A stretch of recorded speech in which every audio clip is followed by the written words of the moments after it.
कुठलं सगळं पत्र वाचून दाखवतो, तुम्हाला कळेल. समृद्धी बाधित जमिनीचा मोबदला याच्याविषयी मी बोललेला आहे. लता सूर्यभान वाघमारे यांचे खापर पंजोबा कैलासवासी पावण्या भिका वाघमारे यांच्या नावे व हक्कात मौजे जटवाडा जोगवाडा तालुका जिल्हा छत्रपती संभाजी जमीन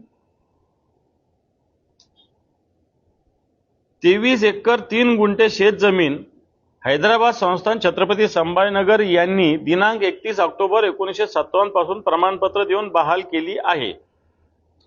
कैलासवासी पावण्या भिका वाघमारे यांचे वृद्धापकाळाने मृत्यू झाल्याने सदर जमीन कित्येक वर्षे नापीक पडीत जमीन राहिली आणि ती संभाजीनगर तहसील मंडळाने सन 1917 साली महाराष्ट्र विकास महामंडळाला संपादित करून दिली. मला वाटतं हे वर्षाचा काही इश्यू दिसतो, जरा मी चेक करतो.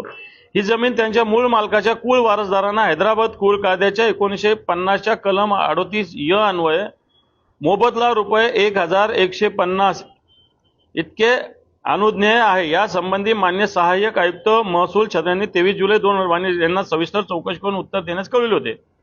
यानंतर सक्षम अधिकारी महाराष्ट्र समृद्धी महामार्ग तथा उपविभाग अधिकारी छत्रपती संभाजीनगर यांनी तहसीलदार संभाजी यांना असे कळविले होते की श्रीमती लता वाघमारे राहणार जटवाडा यांनी कार्यालयास दाखल केलेल्या अर्जात नमूद केल्याप्रमाणे मयत पावण्या भिका वाघमारे खापर पंजोबा राहणार मौजे जटवाडा जोगवाडा शेतजमीन गट नंबर 174 मध्ये 23 एकर 3 गुंठ्यांचे नावे हक्कात प्रतिबंधित मालक म्हणून हैदराबाद कुळ कायदा 1950च्या कलम 38 य च्या आधारे जारी केलेल्या सरकारी आयलॉनच्या मुद्द्यावर श्री जावेद रसूल शेख यांना हैदराबाद संस्थानमार्फत 1971 छत्रपती संभाजीनगरला हैदराबाद हिबानामा मार्फत 23 एकर कुळ कायद्याने शेत जमीन बहाल केली आहे.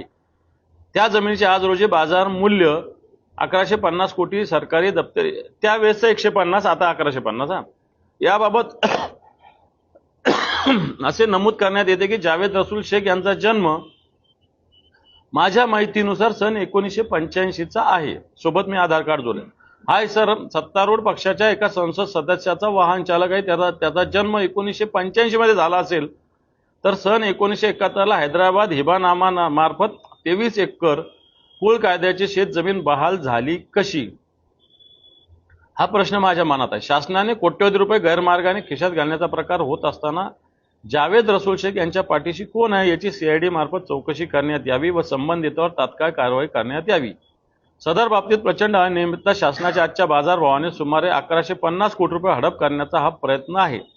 सदर प्रकरणाची संपूर्णपणे चौकशी करण्यात यावी. शासनास अशा पद्धतीने फसविणाऱ्या संबंधित अधिकारी व हिबानामा करणारे व्यक्ती यांच्यावर कडक कारवाई करावी. संपूर्ण प्रकरणाची सीआयडी मार्फत चौकशी करण्यात यावी.